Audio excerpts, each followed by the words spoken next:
All right. Well, welcome everyone. Well, I'm Anne Kupillas, and I'm here with my friend Hema Bharadwaj, and we are going to be talking about brushes for watercolors. So welcome. So Hema, do you want to tell everyone how this came about, this this idea to have this discussion online? Yeah, I mean, just as artists and feeling like you can never get enough art supplies. And we were discussing just what we're investing in this year, what are we looking at, what kind of work, what kind of brushes do we appreciate, and also price point. Trying to figure out what works in your price point is a big one. And we'll get into that in a minute, but the whole thing started because I was hounding Anne with like, what do you think of this? What do you think of this? Do you have this? What have you thought about this? Blah, blah, blah. And So she's we like, do this what? all the time though, but we do it like a texting on WhatsApp and we go back and Yeah. forth about, do you have this brush? What do you think? I don't like it as much as this one. What's the difference? What's the hype? We go back and Yeah. forth constantly about it. So Exactly. Yeah. So she was like, well, and she's so organized. So she's like, I'm going to set this up. We're going to get a little chat going. Whoever wants to join in, we'll join in and enjoy talking about brushes. I So, was like, it's a perfect time to talk about before we go out and spend our Christmas art supply gift certificates. yeah, To talk exactly. about, and I know a few of you have them because some of you guys have told me. And I do get emails from the group all the time, like about supplies. And so I'm like, this is a big question. It's not just a question, like a luxury question, oh, I have all this money, what brushes should I buy? But I don't have that much money as a student. What brushes should I buy? Exactly. Another take on that question? And there's obviously, oh, here's Kara. There's so many supplies out there, and as somebody who runs a weekly Zoom and more, I feel like it's important for me to sometimes to buy the supplies. And you guys are so generous, tipping me and joining my workshops, the paid workshops and things like that, that I feel like then I can go buy some supplies that maybe I'm hearing a lot of hype about, and I can test them out for you. And then maybe you can see if it might be something you'd be interested in using before everyone has to go out and go buy these things. So neither Hema nor I get paid by any art supply company, right? Hema, I don't think we're not. I'm not there yet. We're not Maybe someday. influencers. Yeah. We don't get I paid. know, right? Although I was approached by Etcher Studio to participate in a study, and I have been collaborating with the Viviva color sheets. But and a lot of artists do create their own brush lines. They collaborate and create their own little packages. That's right. So that's a goal for someday. But we just do it because we love the supplies and we want to find better tools for the practice, and then we want to share them. Yeah. So welcome. So we're going to share our favorite brushes from this year, and I'm curious if they changed from last year. And because I know mine have. So things evolve, or you get tired of things like your purse or your shoes. You get tired and you switch up. But then also, I think we can just talk about maybe some runners up, because I told Hema to limit it to 5. And what was your answer, Hema? You said I have a top. I have 25. I have a top 25. Yeah, I have to like, say like, look, my shiny brushes. But yes, but she's right. Ultimately, there's some go-tos, and they just seem to be the ones I, will quickly, in a moment, if I needed to paint something, I will rush those brushes, especially as teachers, when we are talking and working. For me, unless I'm demonstrating a specific brush and its usage, I find that I have go-tos. I'm just like, oh yeah, I know exactly how to talk and be effective in what I'm showing as a demo.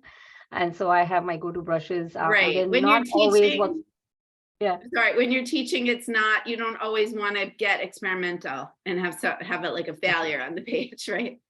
That's right. Yeah. Yeah. I mean, I have a story, like this is a Princeton quill brush.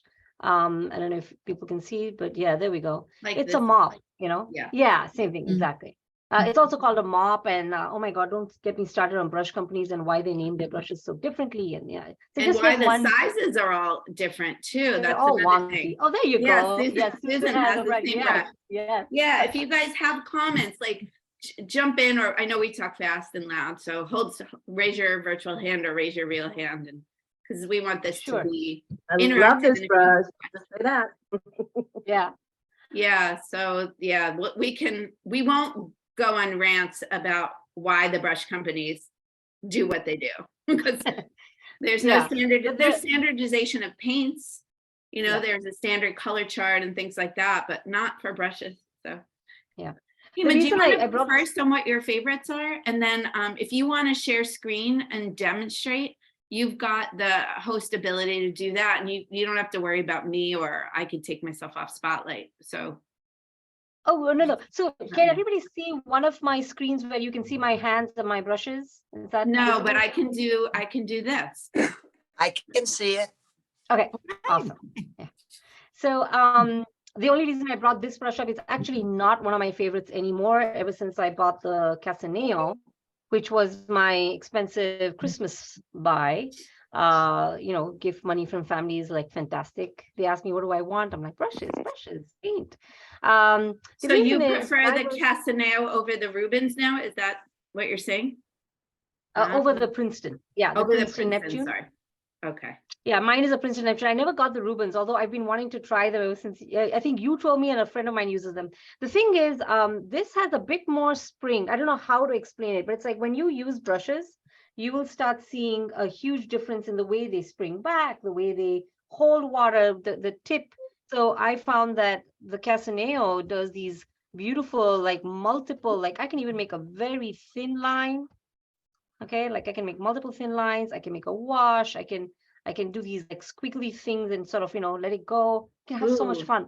And there's something about this Casaneo. I've heard so much about it. So the Casaneo is a synthetic brush. It is. I'm just going to interrupt and tell you guys these things. Thank you. Yeah. Casaneo. I think it's. I don't know if there's a T. Casaneo. There you go. Oh, Casaneo. Sorry, I always say Casaneo. So the Da Vinci Castaneo is synthetic, but it has a high water holding quality. And the synthetic is what gives it the spring. The fact that it's probably polyester. Most of the synthetic brushes are polyester. Yes, and I mean, so just saying that you're absolutely right. I don't know enough about the fibers actually. What I've ended up doing. I'm going to join in. I'll interrupt, or if you guys have questions, because it makes a difference. Because think about this. They're always evolving. And when you have choices, let's say you need a flat wash brush and you don't, okay, so you're getting very comfortable with the Princeton Aqua Elite series, but they don't have the brush you want. Yes. Why do I like that series? A big part of that is going to be the composition of that brush. So if you can know that and then say, okay, I need to find a brand, a different brand that carries the size and shape that I want, but has the same property, you know what to look for. You're not going to buy the wrong ones, which I counted 46 brushes, and I've been painting for 4 years. So that's an average of about 12 brushes a year. And a lot of them I don't use. I wish there was, Susan's got them. I wish there was a brush exchange program, or like maybe a self-help program for artists who buy too many art supplies. But a lot of the mistakes were about not knowing what the composition of the brush was. Yeah, no, I agree with you, Anne, completely. And so I'm glad to have you chime in. I want to say, though, that ultimately for me, I had to buy brushes, use them, feel the weight in my hand. Some of them, it's the construction of the brush. Yes. And ultimately, it comes down to what my painting style is. It comes to like, how does my hand move? So like I have a bit of a stiff thumb on my right hand. So I need lighter brushes. I don't like too much weight, but I like the weight to be, in a particular way. It's almost like the weight has to be closer to the ferrule, not so much up here for me, so that it can help me, I don't know, there's something about the way the weight moves. And all these brushes feel different. Like this is just overall a very light brush. It's a wonderful brush. I love it. It's the long round. I generally tend to use Princeton Aqua Elite series, right? That's right. I'm trying to get this thing to focus, but anyways, That's yes, okay. you're right. And we'll list them if you'd like, somewhere in the chat, if somebody could. Come on, I've got Mr. that one. Camera. Okay, so long round, Princeton Aqua Elite. I tend to use very large brushes, even if I'm doing a very small painting. Only if I get below the size of a postcard, I might go for like a number 3 or 4, maybe 6, whatever, But usually I'm in the range of the 8, 10, 12. Is that a 10 or a 12? That one? This is a 12. And 12. mine's a 10. Yeah. Yeah. I mean, the only reason I do this is because one brush does everything, you can get so much out of this brush. You get the very thin lines, you get, I can get like a really nice smooth wash even going on the edge, on the sides. I can add details. I can add, that feeling of going back and forth that creates these lovely marks in trees or in landscapes even. I like that kind of thing. So I make sure that a brush does a lot for me. Because when I'm doing demos, I really don't want to keep switching brushes out. Because that's a very good point, because all brushes do multiple jobs. And you can do, I think in one of my classes, we have an exercise where we do trees, and we do a tree with 5 different brushes. Do you guys, any of you guys, Sarah, remember that one? Yeah. So and then we do a different tree with the same 5 brushes and so forth. Yeah. But some brushes you find are easier to do that job than others. And like the same thing with making lines and making shapes and making ribbons, and any brush can do it. It's just some are going to do it more easily. So like Hema said, if you're doing a demonstration and you've got a brush that does a lot of things very easily, like I find the Princeton Aqua Elite Oval Wash, because it's pointed, it is so versatile. And so for me, not just as an instructor, but as a lazy painter who doesn't like to change brushes unless I have to, and also as a plein air painter who carries a minimum of brushes when I'm going out, because I have a minimum of supplies, it's really nice to have a brush that does everything. And then on top of it, it holds up. It's gonna last forever. You see I have a piece of tape on this because I demonstrate with this in classes, and sometimes I'll loan it out to people and I need it back. So I always know I can go, give me anyone who's got tape on their brush, that's mine. Yeah, Susan? No, that's a great point. What is that, Anne? What brush are you holding? So this is the Princeton Aqua Elite, which is probably just my favorite series at this point. I started off with the Princeton Neptune series, and Hema and I were talking a lot about this because you started off with the Heritage series, right? Me, yes. Yeah.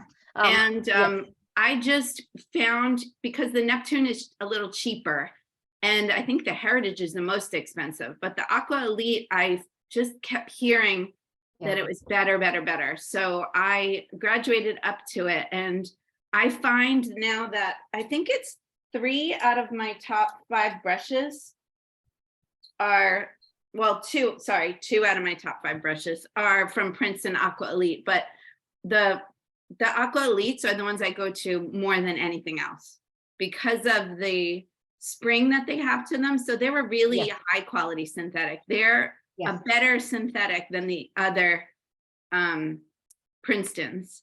And they mimic Kolinsky sable, which is most expensive sable hair. I was gonna say, so it's the big good stuff. It's like, oh my God, so much money. Like this brush might be $70 in Kolinsky sable, but it's $17 or $20 or something, which is still not cheap.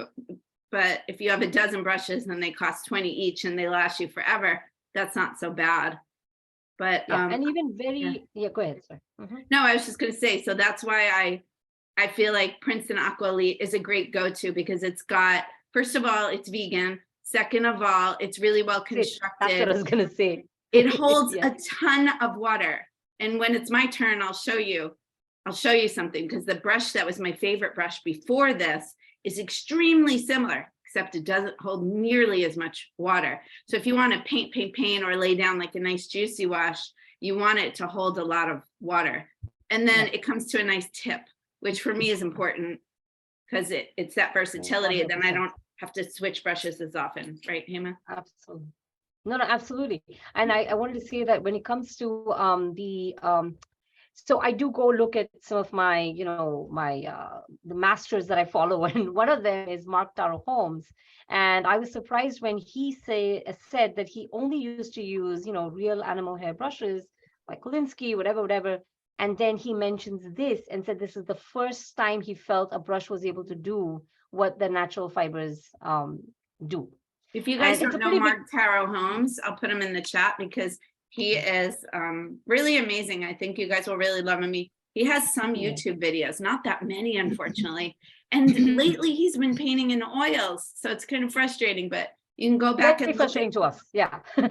I'm like, come back to watercolor, come back to this. He also, it's Citizen Sketcher, is because he started off as an urban sketcher. So you can look him up under both names. He has a great blog though. You can look back at all his watercolors in his blog. And he's a very generous artist. What I found is while he may not communicate much via text or email or whatever, but when you go to his website, the Citizen Sketcher blog/website, he has free printables and downloadables and all kinds of like just beautiful, just little things, like even just a simple like tea, milk, and honey sort of has been done in a little pamphlet, and you can print it out, fold it up, Oh, and I keep it didn't on know your desk. that. Yeah, it's very sweet. I was so I always treasure these websites, and I try and promote these artists because I feel like they're doing such a service. They just are, telling people what to do. Yeah. Well, Which, also he and Uma Kelker. Yeah. Uma Kelker, sorry, Yeah. too early. Yeah. They're the two who started the 30 by 30 direct watercolor challenge, That's right. which a lot of you guys have heard me talk about, and I've participated in, and it is and we've done it before in the group where you don't use an underpainting, and it's in June. You do 30 paintings ideally in 30 days without doing any drawing or underpaintings. So it's very fresh, it's very direct, it's very immediate, and it teaches you to rely on gut instincts and not overthink things, not overwork things. And then you post them to a Facebook group and you can get feedback on them. So, but I think there's like some value in just putting your work out there, no matter if it worked out that day or not. It doesn't matter, because you can do another one, or you can do one tomorrow, or you can do 10 more. Doesn't matter, but it's really a very generous thing that they host, and they give everyone feedback. And at the end of the 30 days, you can join a Zoom and you can get critiques of your work from these two wonderful artists. Yeah, that's something I've always missed out on for some reason or the other, but I hope to this year be part of that. I always participate in the challenge, but the critique part, I love that they give that. That is really a gift. Okay, so I tried. I know that we said 5, but I'll tell you some of the reasons what's good. So should I just step into my Okay. Yeah, you go for it. Yeah, this is a simple, I know it's not very clear, but it's a Princeton Aqua Elite wash, 3/4 inch. It's just really simple. It's a very simple brush. I love it. It holds a lot. It does this. It does the job. It does, lovely marks that I like. It's got that sharp line. Yeah, it's just a flat wash. I like how I like the fact that if I want to simplify something, I'd rather use a flat brush like this, change up the strokes so that I cannot possibly create an eye. Like, if I want to create an eye with this, I mean, that would be that's challenging, right? Like then you really get that abstraction going. You know what I'm saying? Like you start to really think about which strokes are gonna get you the maximum impact. What size again? I'm sorry. What size? Oh yeah, 3/4. 3/4. 3/4 inch. Thank you. Yeah, sure. I'm sorry to keep interrupting, but I just have to tell you that's literally eye-opening for me. Like the fact that you switch brushes to abstract something and to do something that is unexpected, brilliant. Yeah, this one. It all started with this. My trusty dagger brush. Your dagger. You can't do easy things, like you can't do things with that dagger that you can do with another brush. It's hard. That's right. There you go, Susan. Susan's like, I got that. Susan's got them all. Yeah. Yeah. I don't know if I'm doing much with them, but Yeah, no, but it's there for you to play with. It's so good when you have certain brushes. Other brushes just can't do what this thing can. It's like there's something about the like if you were painting a Christmas tree, I guarantee you get a better experience if you're trying to draw a Christmas tree. Let's see, I'll get some wool going Oh, with on. the dagger, you're using the Rosemary and Company dagger, by the way, correct? The evergreen? No, actually, funnily enough, What? that Princeton Neptune, can you believe it? Princeton I Neptune. know. It's not floofy, or you like it kind of floofy? No. So it's become more floofy. So I definitely guarantee that if you can get the rosemary one, nothing like it. Go for it. It's a budgeting thing and I went for this. But I will say that it held up for a good, 2 years now I've been using it, 2.5. But I use it a lot. Like I really tend to. So I love the unpredictableness of the strokes. Now you do have to end up controlling it a little bit. You got to know what you're doing. But look at these beautiful strokes that you get. And you Squiggles. Yeah, can't, they're so good. right? And you can't make it up. You can't, like, I could not have gone and made all these little beautiful strokes with a teeny tiny brush and tried to make thick and thin. And this gives you, you do have to control Because it. You it's do have like to a know. ribbon shape. So Chris, That's right. this is right up your alley. Chris, are you using the dagger? Sorry, I'm calling you out. I do have a dagger and I'm not using it much, but I'm gonna start using it now.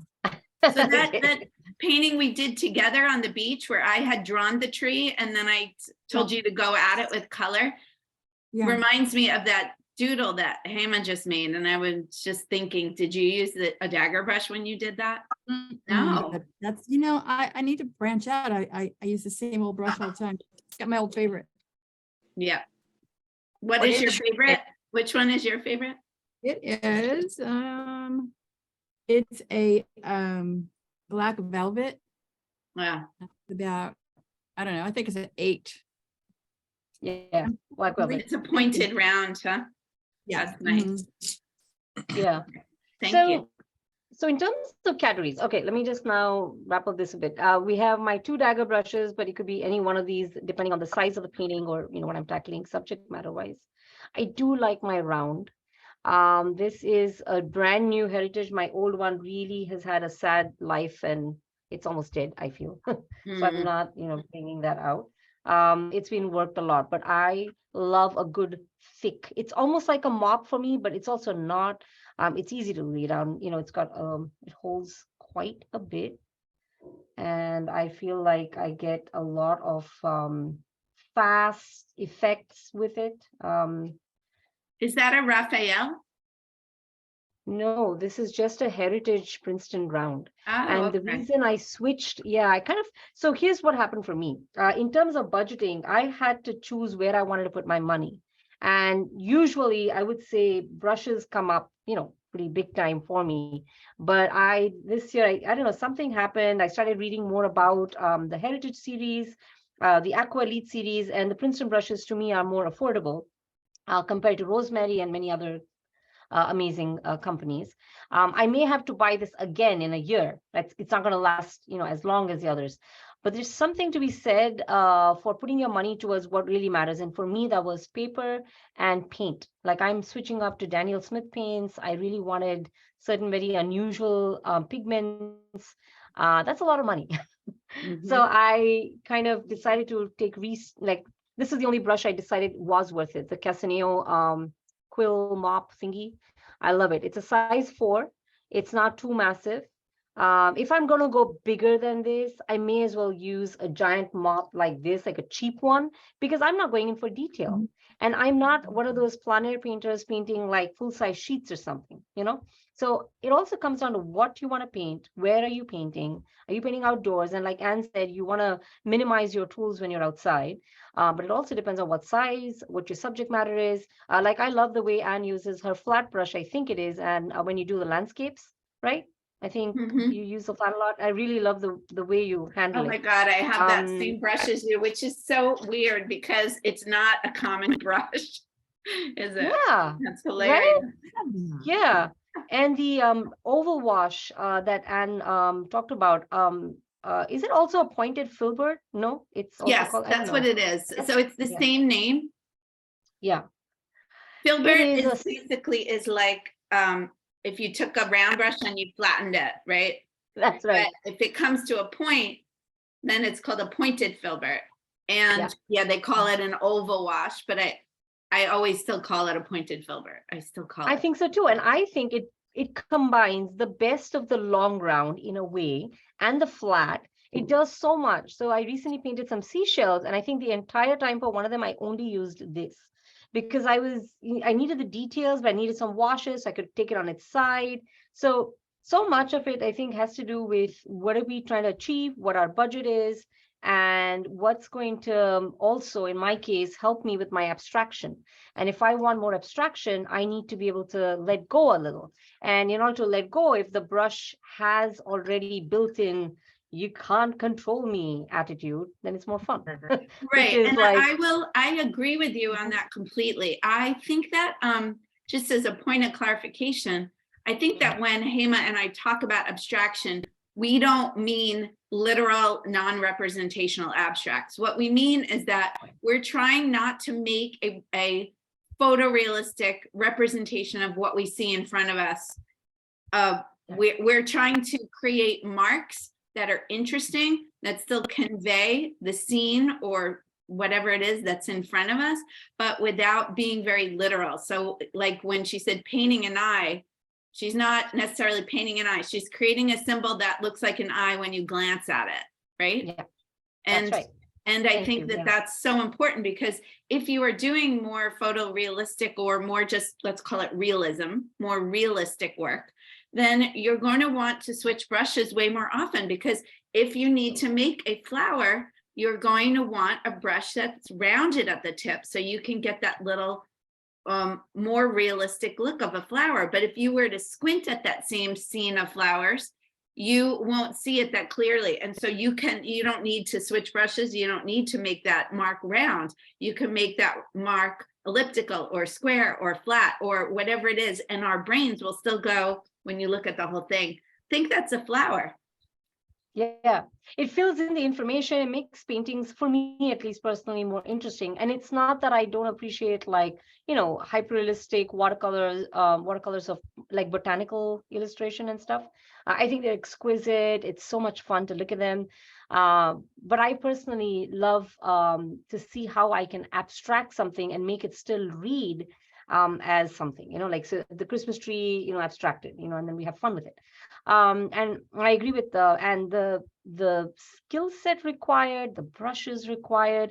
Some of the brushes are even bent with like micro tip like brushes. They're fine. Like some people who work on I think it used to be like airplane painting. You remember those, like, or very model painting? I think that's what it's called. You would have very specialized tools, almost like dentist tools, used for painting. Yeah, stuff like that. Those I think are a whole nother conversation. It's like not up my alley at all, but Yeah, but that's a yeah. good point, because I noticed so far you just haven't showed us any detail brushes, but you do sometimes switch and use a smaller brush for details. Is that in your top 5, would you say? Is that important for you to have? So yeah, I know, something, I lost my rigger. It's very sad. I can't find her anywhere. So What? I'm this gonna is send my- you one, Hema, because I bought an extra one recently. So if you would like, I'm gonna mail you this one, and it's a silver like velvet, and look at it. You're gonna like this rigger. It is. Oh, cool. It's not super flat at the end, but I don't think you'll mind. Oh, thank you. Yeah. Maybe I can. I mean, a rigger brush is so Maybe I can exquisite. screen share and show you here. This is Ooh, it. Isn't this a nice brush? Okay. But I don't. Yeah, look at that. And Black I'm Velvet gonna is such a send great this to you. brand. Merry Christmas. Ah, thank you. So Let me yeah. stop that here. No, it's I'm just thinking in terms of, like, how the rigger also helps create these very unusual and very thin, but also sort of, you couldn't possibly turn a brush like this and get the same sharp line unless you were using a rigger. Because with most of the rounds and other stuff, at some point the pressure of the brush and the way it's shaped will change the way the stroke looks. But with I'm a gonna rigger, make you it can bigger just- so you guys can see better. There you go. That's a little easier to see probably. Yeah, I feel like you can get a beautiful long line with a rigger or a long script brush. So a long script brush is the same as a rigger, but the rigger has a flat end and a script brush comes to a point at the end. Okay. So you can get these beautiful long wispy lines, but what it's hard to get is a straight line. To make it straight, like, is difficult, at least going like this, right? There are other ways to make it very straight, but Right. because it'll wiggle, right? Yeah. Quick question, is this a script? This is a script, right? Yeah, I think it's my mistake. I've been interchangeably using those words, and yeah, a lot of people do. I think it's totally acceptable to interchangeably use those, but in case anyone was curious what the real difference is a rigger is flat at the end. So if you want to draw like a line that's flat at the end, that would be, you can see the difference in the brush, especially when you wet it, because the script will come to a point and the rigger will be flat. And if you splay out the brush bristles, if you like hold your finger up like this, and you splay them, you'll see the difference. So this is definitely script. Oh, thank you. That helps. Yeah. In the description. Such a So fine, it's long and narrow. Long and such a narrow, fine but difference. flat. Yeah. So this one is definitely, let me see if I Script. can hold it up. This one is definitely a rigger because it's flat at the end. I see what you're saying. I see what you're saying. So the script brush is something that I use when I really need some fine detail, like when I'm doing boats, I'm doing in a boat lines, I'm doing, I don't know, just something very, very fine. But otherwise, I don't use a fine brush much. I tend to use the tips of, all my sharp pointy tools here already, nice and pointy. What else? So I'm going to reduce these. Now, there's one new favorite that I'm like stunned by. These are the travel brushes by Princeton Aqualite. Ooh. And I'm really impressed. I'm really, really impressed. Let me take myself off so that you guys can see this bigger. I'm Wow, look how much they hold. Yeah, You can that's see it. that. So look. I'm just going. You didn't even have a lot of water in that. You just had a lot of pigment in that. Yeah. That's So nice. I'm really impressed with these. Of course, this is a large size. Again, I get the large because I like it, but it comes in a fantastic little travel thing. It snaps shut with a magnetic thing. It's got like these bullet-like things. Try getting this past security though. I don't know. Yeah. That's going to be very There's a interesting. sticker you can get from the Watercolor Society. If you go to World Watercolor Society, they have a sticker and you put it on your luggage and it says, these are watercolor supplies, blah, blah, blah, blah, blah. So I'm going to have to get travel. that because I can totally see this becoming an issue the next time I'm at the airport. Especially if you call it, oh, that's just my bullets. Like, that's no big deal. That's right. What else? Okay, last one. The last one that I want to show, because this is something I learned about only effectively in the last few years, but I absolutely adore it. So this entire little illustration thing that I did here is basically, or whatever, not illustration, but these marks. You see these beautiful marks? There's no way to get this effect. So is this your Oriental art supply brush that you bought? So no, actually, you know what? That has still not come through yet, but I'm, working on that. But it is but some these sort are of Chinese brush, correct? Yeah. Whoa, So look at believe that me, these are the brush. cheapest. Exactly. These are the cheapest Asian brushes I found online, but I adore them. They are exactly what I need for like, if I'm okay. So let me do a quick. So I have some of these crazy brushes too. They're Right? fun for different type of marks. They are. Exactly. And they go in different multiple angles. I can even splay it out and do sort of these. Beautiful. That's beautiful, Hema.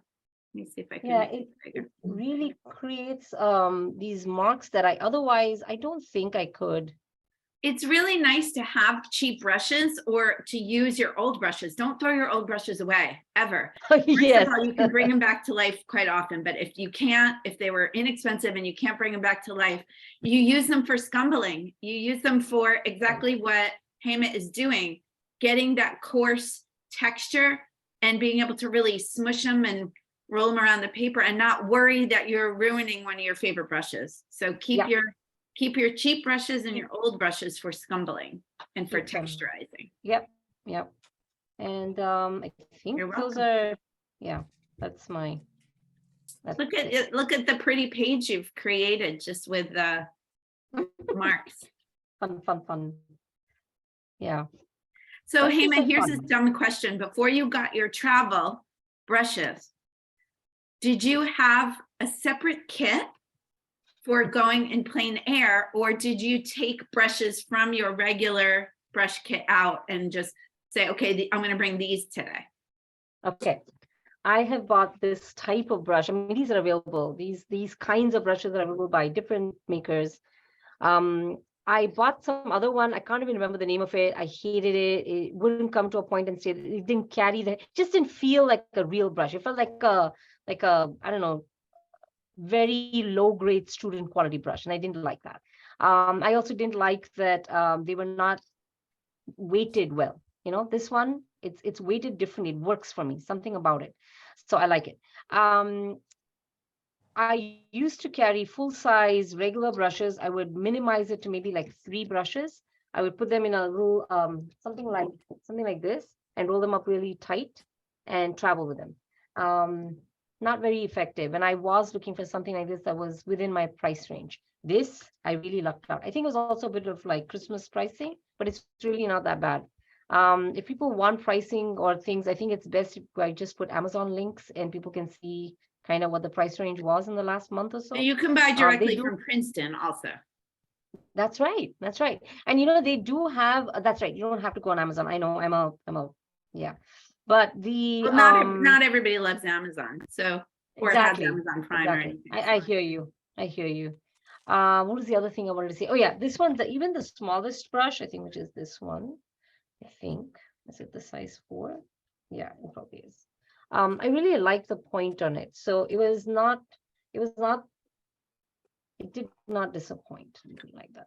So like I was that's so nice. pleasantly, you know what I mean? Like it created a very nice, like I like it. I'm gonna see how often you use that small one when you're out in plein air, because I feel like you'll use the big ones more often. I know, right? I'm curious. I know, I just don't tend to. But I want to minimize my equipment always and try and be as, you know, minimalist as it can be, because yes, weight is an issue. So is just the tediousness of trying to set up somewhere outside and you're painting and you're like, you can't grab too many. Sometimes I literally have like a cigarette guy, like, and like I have like 3 of these things in my hand and that's it. Do you do this? Because I do this. That too. My hair is too silky, it just keeps falling out. Well, And I don't have learned very big something ears, from Chris, unfortunately. though. You're gonna like this because Chris, you taught me this. Chris has like an old sock that she's cut the top off, like a men's sock, and she wears it on her wrist. And she sticks, there it is. Oh, and she sticks her brushes in there, and also you can blot against it.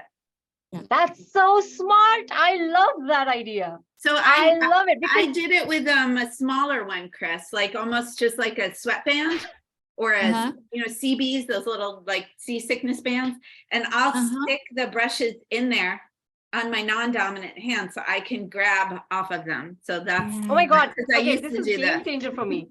I know. Yeah, to have like an absorbent something, of course. Like, why did I ever think of that?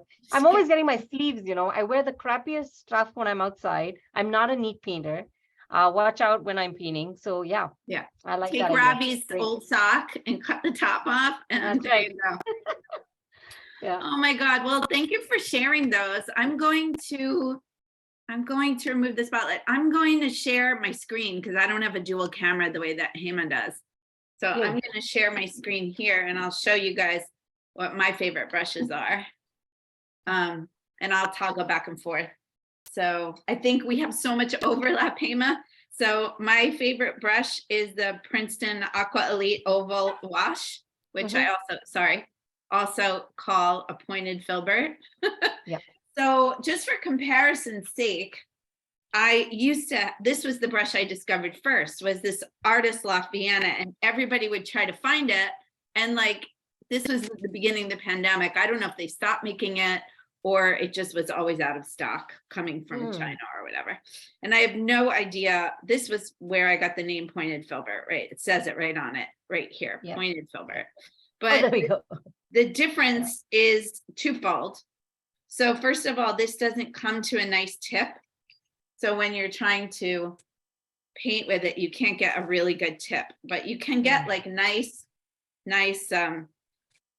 flat washes and also lines like this. But the oval wash comes to a nice fine tip. So you really can squiggle it out. See how much thinner that line I can get is? Yes. And then the difference in the cavitation is huge. So cavitation is the amount of water that the brush holds, and it has to do with what type of bristle it is. So let me see if I can show you.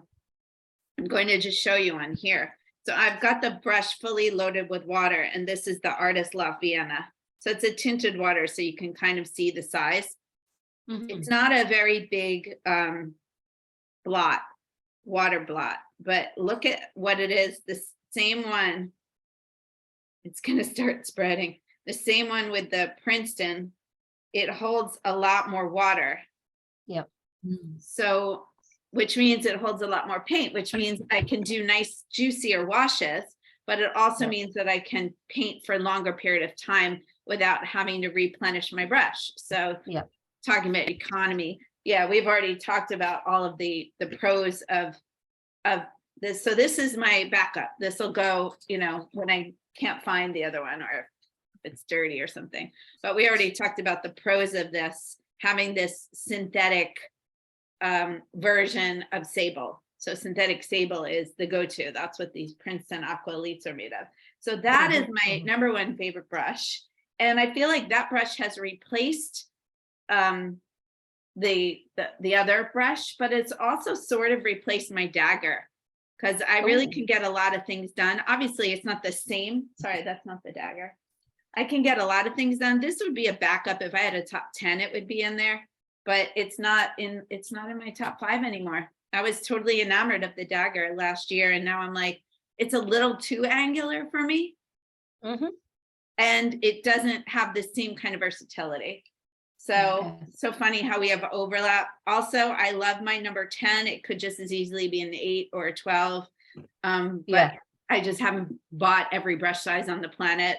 I can make it work, but I love my pointed round for very much the same reason. The filbert that you just showed, not the filbert, sorry, the dagger that you just showed was quite different from mine. I just want to see that again, if you don't mind.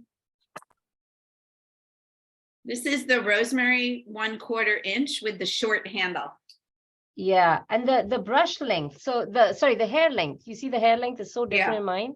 I want to see how this one works for me, but okay, thank you. So I have a bunch of daggers because I thought I'm buying them. I'm going to try some different ones. So the Evergreen is a synthetic blend.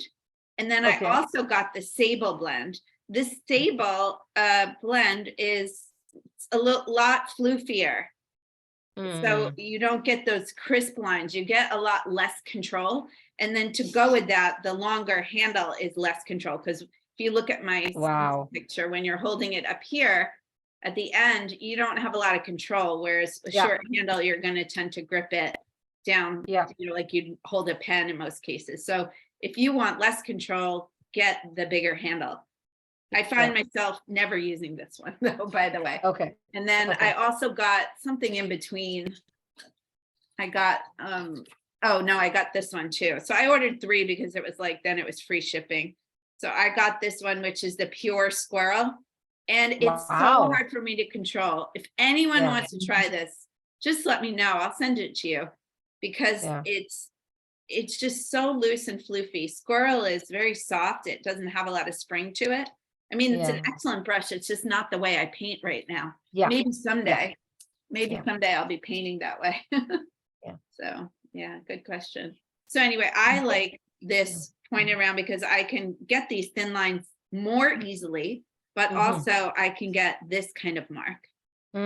These are like my favorite marks lately. I just love these marks. Okay. Where you get the bead and you don't pick the bead up. Yes. You guys know I do not like painting flowers, but if I'm painting a flower, it's gonna look like that. Those are two of my favorites. And then I will choose, as with Hema, again, we have a lot of the same ones. I like these mop brushes. So I've tried different kinds of mops just to show you. I've tried a number of different mop brushes, and I like this style of like Chinese brush, or you had another name for it, Hema, what was it? Didn't you? The quill? Quill, that's it, quill. Quill. So Yeah, I have yeah. several of these, by the way. So this is the Paul Rubens Esprit series. And Wow. I happen to buy 3 sizes, but I go to, and I use all 3 of them, but the big one is my go-to because I can do a wash, a big wash with this. And I'll show you how much it holds. I also bought the Isabey, which would be go in here in terms of size, even though these sizes make no sense because this is a Paul Rubens 0 and this is an Isabey 0. So I hate that. It is very difficult, but it's, so I have 4 of these now and I use them all the time, all of them, because they hold so much water.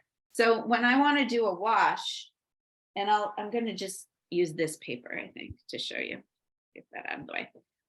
It holds so much that I really can get a lot of coverage, but I don't necessarily have to use a big flat wash brush. So I can make different shapes but still get a lot of coverage. So if you squeeze this out on the paper towel, it's gonna wet the entire paper towel because of how much it holds, right? But you can also, kind of do this.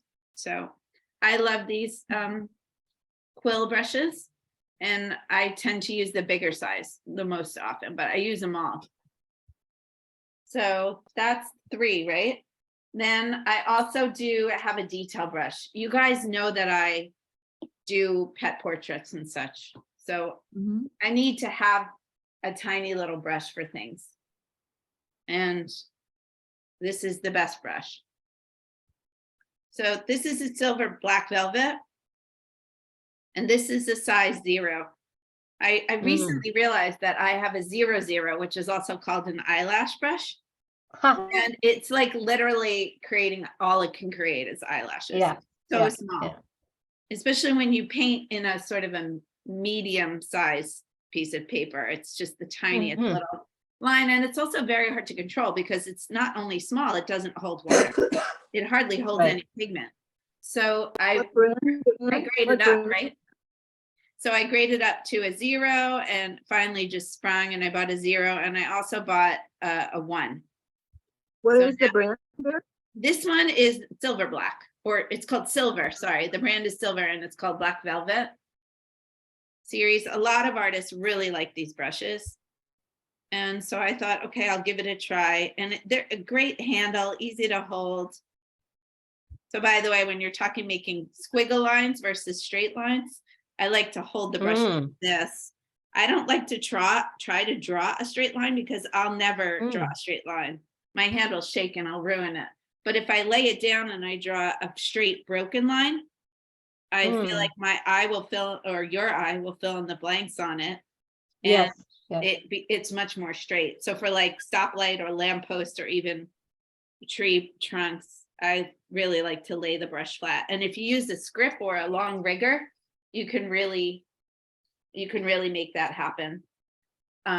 I'll just demonstrate it since I'm talking about it. So just laying that flat on a wet surface. So you can get a semblance of a straight line. So for me, that's going to be a much better signpost kind of, or street lamp, or I don't know, whatever it's going to be, right? Can create some squirrel work in there. And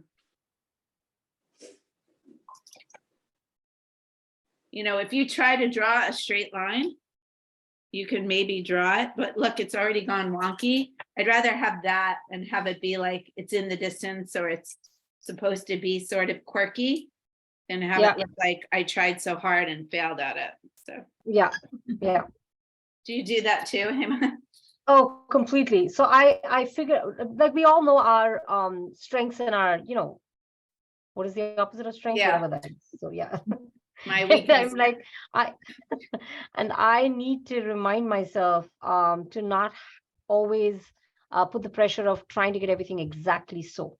So I agree with you. I think it's good to make use of what you can do and also what you can't do. So if you can't do something, like I can't draw people easily. I just can't. Like I can draw them with a pen, but I can't paint them. I'm sorry, I said I can't draw. I can't paint them as easily. So I'm always resorting to wet on wet washes and hints of eyes, and you know, like that's the way I play Do with you it. draw So, my yeah. carrot people? Remember we did the Yes. carrot people? Yes, but I think I've found that because I'm not always doing people in the distance, and a lot of it is sort of like this Oh, people in that's true. cafes, it's closer. Yeah, yeah. So then it changes the way I, yeah. Mhm. Yeah, that's true. But I have one of your people, bathers that I bought from you and I love it. Oh, right. You're welcome. So I also really like the mop brush to do foliage that's sort of in the distance. So I'll just show you since I sort of started to create, I don't know, maybe some tree branches, but I can also create these really like loose blobs. So that could be like a tree in the winter that's got some, it's got some Oh, leaves yeah. on it, but it's That's kind beautiful. of, you know, yeah, so you can do a lot with that big mop brush. And I will always take such good care of these because they're so expensive. So then my Yeah. last favorite is a flat brush. This is a Raphael, and it's a size 16, which makes no sense to me. But I use these two, I would say, fairly interchangeably. This is an old, what is this brush? Again, the tape on it. It's an old Princeton. This is probably a Heritage. Doesn't even say it's so old. Just says Princeton. But I use the flat brushes and I've been trying to use them more often. And I use them a lot, I would say, when I'm out and I am doing my plein air painting, because it's such a good way to accomplish a lot. Now, there's different brushes that would hold, again, have different cavitation or even come to a stronger point.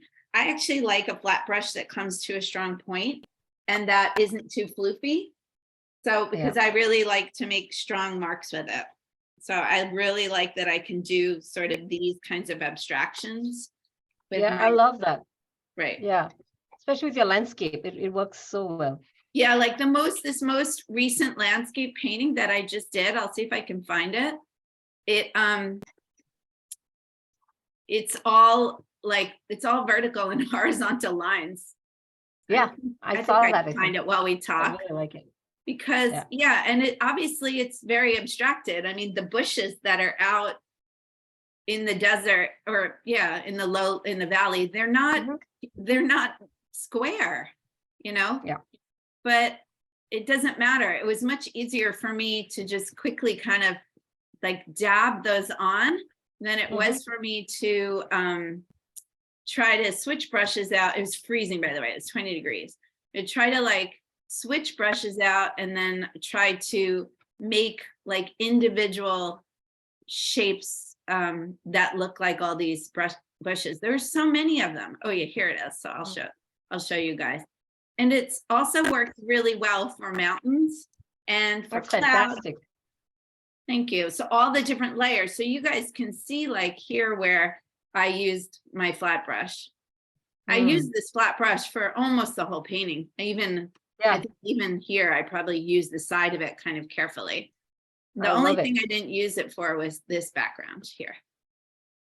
Was that a mop? Yeah, that was a mop. Yeah. So, and then when I go plein air painting, I only have a few brushes that I use, but I used to take them from my kit here, which by the way, I have all my brushes like this.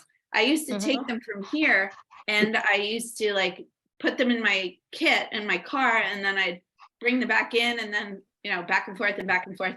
Well, that got to be too much. So I just picked my top 5 favorite brushes, and I bought duplicates of them, and now I don't have to bring them in and out. Like, they're always in the car, and I don't ever go, Right.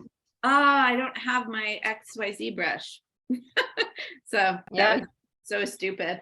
But I do have a couple of runner ups I just want to share. So I've got a bigger wash brush, and this is the Da Vinci Castaneo, which is a synthetic that holds a lot of water. So if I'm doing a larger painting, or I'm just doing an underpainting with a nice flat wash, and I don't want any lines in it at all, having a bigger brush that you can get flat coverage with. This isn't even like a watercolor brush, I don't think. It's an Artist Loft, Michael's brand. But if you just want to go, like, you go 1, 2, and then you're done with the background, you get that nice flat wash. This one holds a lot more water because it's a watercolor brush. I think this is just some generic craft brush or whatever, but it will do in a pinch. So if you're painting a bigger space, a bigger brush is very helpful. And then I still think that my my Rosemary Dagger brush will be a runner-up forever. I still use it all the time. Hema's already demonstrated it. I just don't use it as often as I used to, you know? Yep. Yeah. I hear you. So Yeah, I love that there's so many, so wait, do you have travel brushes, like very specific ones that you're using? No, okay. no, what I have is I have the same ones that I like for inside. I have them outside. Yeah. Yep. Yeah, I know. I'm gonna see how much I use this. I have a feeling this will be all right, but I would have needed a flat in it. Then I'd have been okay, but I couldn't get a flat in that. Yeah. Yeah, but you can just choose one of your flat brushes that you like the most, right? I guess it's what are you using for? Because if you're using it for a background, you might want something bigger than this, Yeah. like a flat so- wash. Yeah. Exactly. So I'm curious, because we've kind of shared what our favorites are. I'm curious if you guys have, Hema, look at that beautiful picture. Can I show everybody that? What? Oh, this? You were just No. you were just dabbling around. She's No, like, I'm don't just show playing. anyone that. Okay. So pretty. I'm just playing. It was still up on top. I just spotlighted it. But I'm just curious if anyone has any other brushes that sort of they would say are their favorites and they want to can recommend them to us, or maybe have questions. Yeah. What was, Susan?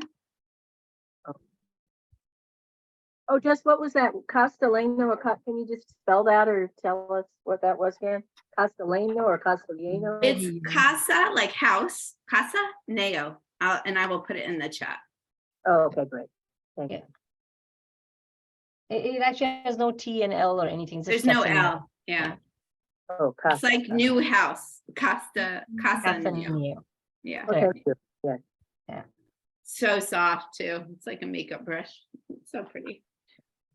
Yeah, good question. I have a question. Yeah. It's just a technical question. Like, so you have your 3/4 inch brush, and then you also have your 8-inch brush. So why are some of them called like not 8-inch, 8, 10, 12, and some of them are 3/4, 1/2, and bigger than that?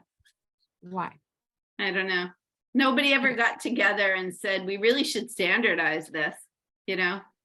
Okay. Yeah. So the ones that say 1/2, 1/4, 1/8, 2-inch, like those are literally the measurement of the bristle at the fattest point. But the other sizes, those I think existed before. I think those predated the measurement size. And it started at 0.0, I think is the smallest. I've never seen a 0.0. Have you? And it No, goes I up haven't. to, I've seen like 20. I've seen it go up to 20, which are huge brushes, which is great if you want to really abstract things or if you're working in a large size. So a lot of more experienced watercolor painters, they paint larger, they paint in either half sheet or full sheet size. And in order to do that, you need bigger brushes or you're going to be there all day, all year. So yeah, I don't know. They just have never standardized them, Chris. Yeah, I mean, I like the question. I want to definitely go and look it up because just to know, I bet it has something to do with the manufacturers, how they've always, and they used to, everything was done by hand, right? Everything, you put all the, the bristles together, you measure them, you hold them. There's beautiful videos on how brushes are made. And I'm sure that exactness of why they're numbered like that has to do something with the way the fibers are put together and what kind, how many Okay, little, that's your homework for the new yeah, year. how many little things of fiber, like, yeah. Okay, yeah. Good question. Yeah. Can I also just say that it really does not ultimately matter what brushes are there. I have sometimes painted with kids' brushes because they were splayed, they were there. My nephew was painting and I would paint with him. And then you do what you can with that brush. And I think that's a lot of fun. It kind of pushes you to see what you can do. It can be frustrating too if you're trying to get a particular effect. But if you can work your brushes to deliver and then match your painting and your image to that and your ability to move them, it can be quite interesting. It can be quite So, freeing yeah. actually too, to use alternative materials. Like we've done classes where we've used the toothbrush, and we did one recently where we used like just a drinking straw and we blew the paint out like when you were a little kid. We've used fingerprint, we've done thumbprint painting, sponge, we've used sponges. So yeah, I agree, Hema. Ultimately, you can use anything and it could be more challenging to get the shapes you want or to get the coverage that you want. But at the same time, you can have some wonderful surprises. Yeah, I don't know if you guys can see this, but I'll just show you this weird brush I found in some cheap, like. Oh, I love art this brush section. of yours. Thank you for sharing that. Yeah. I don't use it very often, but I use it in some of my abstract paintings and I just love it. There's something about. Could you hold it just- up and I'll spotlight the, yeah. Because it's like broken, basically. Yes. If you look at the bristle. if you can, there we go. Yeah. Oh, wait, let me dry it out a bit so it plays out of it. This one has gotten like a lot of use and is actually damaged now. But I love it. How can you tell? But it's almost like a fan brush in that its bristles are splayed out, but they're not splayed out. They're just like, some are short and some are long, right? Yes. So this one is a very weird one. I have another one that I want to show you guys. This one I don't use as often. If you can see it. Hang on, Yeah. It's clearer. Because it's like a dagger. Yeah, there we go. It's a dagger exactly. shape. Yeah. Yeah, it's a dagger, but with this weird like chop. So I've done that to some of my brushes and actually played with them. These I haven't made, but these have, and they're very interesting. So for example, if you're trying to make a lot of leaf shapes, let's get some. Like foliage, right? Yeah, like foliage, right? And look, it kind of, it's beautiful. Like there's it's fun. So I'd say you get a lot more, mark per minute. So what is the brand on that? What in marks per minute? What is the? It is RT Shills. It's like weird. Maybe could you put it into the chat for us? Yeah, sure. So do you think you could take an old brush that you don't like that much and you could like chop it up and try to DIY it? Right? I'm going to do that. I will do that and I will let you know if that works. Because another brush that I am a fan of, pun intended, is the fan brush. I love the fan brush. Artie Shills. Oh, that's so weird. Like I like my fan brush, but I also like to even spread my fan brush out further and then hold it in place. And then I can dry brush it and create like really interesting uneven marks. Because when the brush is just like this, you get more even marks. But if you kind of splay it out and hold it, you kind of are creating those weird brushes that you just showed us. Yeah. I don't have any other weird ones here just now, but you're right. I do like to use multiple different kinds of things, including this insane brush, for fun. That looks like a calligraphy brush. Yeah. And these Asian style brushes can be so I don't know, just unusual. Woo. Bet that holds a lot of Experience. water. So it's funny because Oh. this conversation actually really started with this brush, is kind of the genesis of this conversation. With this is the orientalartsupply.com, by the way. They have the most beautiful catalog I've ever seen. Order something from them and you'll get a copy. They're here in California, in SoCal. And this is called the twig brush. And I don't remember, I think I just saw it on Instagram. And so I contacted Hema and my friend Christine, our friend Christine Ladwig, excuse me, Christine Hapelli. You're Christine Ladwig. Yeah. Christine Hapelli, and asked you guys if you wanted to buy this brush with me and then try it out. And it was like a whole new world of brushes that I found. And I also bought this one, and they really are not watercolor brushes. They're Chinese ink brushes. Ink brushes, right, right. But they are amazing. I would like to show you what they paint, but Yeah, please. Yeah, my I'd like to see computer that. isn't, we're going over, by the way. Is that okay with everybody?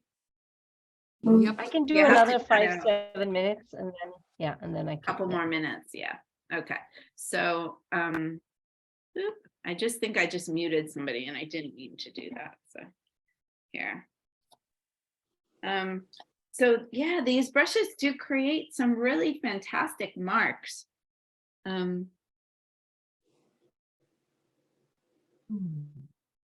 They don't hold a ton of water is the difference. Yeah. But anyway, Christine and I, Hema's brush hasn't arrived yet, but Christine and I, we did a Zoom one day. It was a private Zoom. We didn't invite everybody. But what we did was we did a challenge for each other to use this one brush and create an entire painting just with the one brush. And I'll tell you, I was not extremely successful with it, but hers was gorgeous. And then this brush, which I thought was really pretty. So it's kind of like a long round brush. Yeah. Wow. I think you would like this one, Hema, since you're ordering Yeah. from them. This one is Yeah, called yeah, the yeah. Horse Small, Mountain Horse Small. So they're all meant for specific calligraphic purposes in calligraphy art. But anyway, it's fun. So I thought I would share. It's really nice sometimes to just find really odd out brushes and try to use them in watercolor, even if they're not watercolor brushes. Yeah, I'm texting this to you actually, so that I just remember to ask you about that again. So yeah, the Okay. mountain horse sort of a thing. Yeah, yeah. Yeah. I'll look into that. Yeah. And Yay. we did a calligraphy class one time at the JCC online. And so Cool. we just, because my boss had given me a book of Chinese calligraphy book, a how-to book. I mean, it's an amazing book. But I wasn't ready to do a deep dive on it, but we thought, let's try it and do something different. So we all kind of tried to use the brushes we had to create bamboo. And then we did a panda bear. And so we were trying to use, watercolor ink, watercolor brushes, and watercolor paper. Yeah. Which is not what you use at all when you're doing calligraphy. It's all 3 different materials, but it was really fun. And it made me realize like there's a whole world out there of different brushes. Yeah. So that was fun. Yeah. So yeah, I don't know whether we spoke enough about long handles and short handles, but I think Anne touched upon it because you're absolutely right. I feel like the long handles help you lose control of it, get, more like you have more space and room to try something new. I wanna focus on that a bit this year because I have too many of these. So most of my brushes are this length. But I feel like the longer brushes, yeah, that's something I want to. New Year's resolutions for art. That's right. Do you have any others? Me? So my art needs to be given even more, I feel, opportunity to get deeper. We subject matter. So I'm trying to keep my studio practice and my watercolor teaching practice into, just trying to get them both deeper. That's what I'm trying to do. And I guess deeper meaning that I get more focused and less distracted by, other little topics that keep coming up in the art practice. Yeah. That's some of the conversations we've been having privately. That's great. Yeah. Yeah, I have two. One is that I want to paint bigger this year.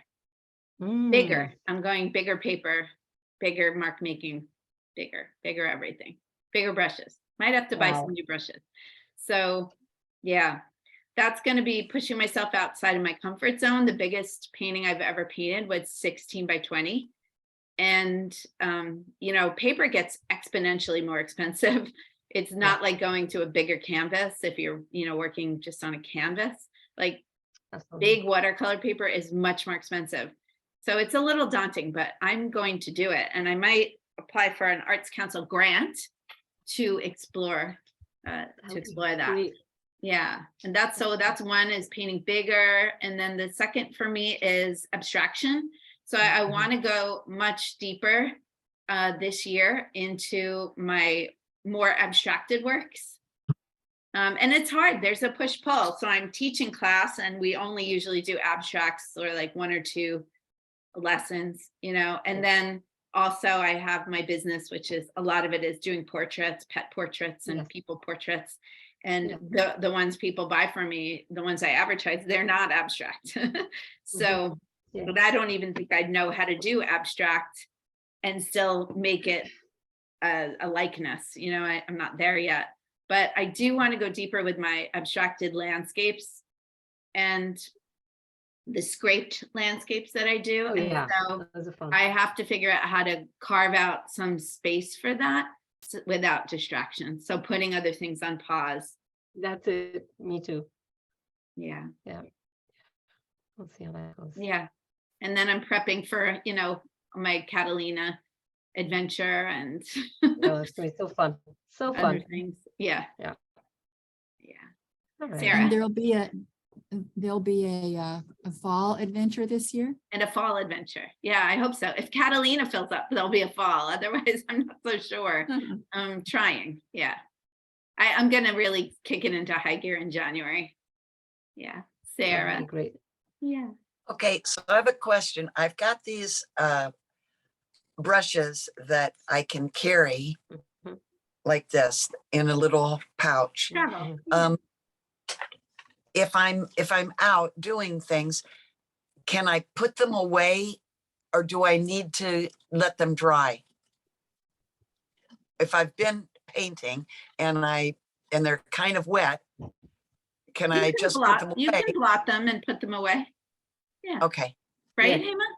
Yeah, I just blot it. I make sure there's no excess amount of like liquid just sitting in the, so I make sure I blot it. And then when I put it in, I'm very careful to make sure the fibers are, well put together. And then most of them come with this. I don't know if you can see this. Oh, there we go. Yeah. Do you see that little hole? Yeah. Yeah. Most of them have a little hole so that they can dry out. Yes. Yeah. Okay, thanks. You're welcome. Yeah, I think as long as you blot them carefully, Hema said, a lot of us, we blot the tip. That's where we blot. But where you really need to worry about blotting is close down at the base where the ferrule is. Right. 'Cause that is where the water will gather. Sitting. I mean, when you're painting like this, it won't gather there, but it still tends to hide in there because you're not using it, But once you have the brush turned this way or this way, it's going to gather down there. And you could even see just now when I blotted it down at the ferrule, look how much it was. Yeah. So I hadn't rinsed this brush carefully enough yet. So make sure when you blot, you get the whole brush. So try to blot from the base to the tip. And that way you'll never have a moldy brush. Or color that's hiding in there, Yeah. Thanks, Sarah. That's a great question. And these are all look the same to me. Let's get a white behind it so you can see. They look the same to me. So they're all dagger or sword. Yeah. Sword is another name, Okay. but they're not all the same.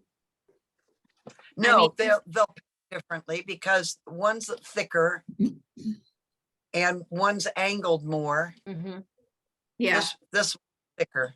has a And they're just steeper this is angle. rosemary. This is a rosemary sable, and Uh-huh. it doesn't say anything else. But this says it's a Neptune dagger. Okay.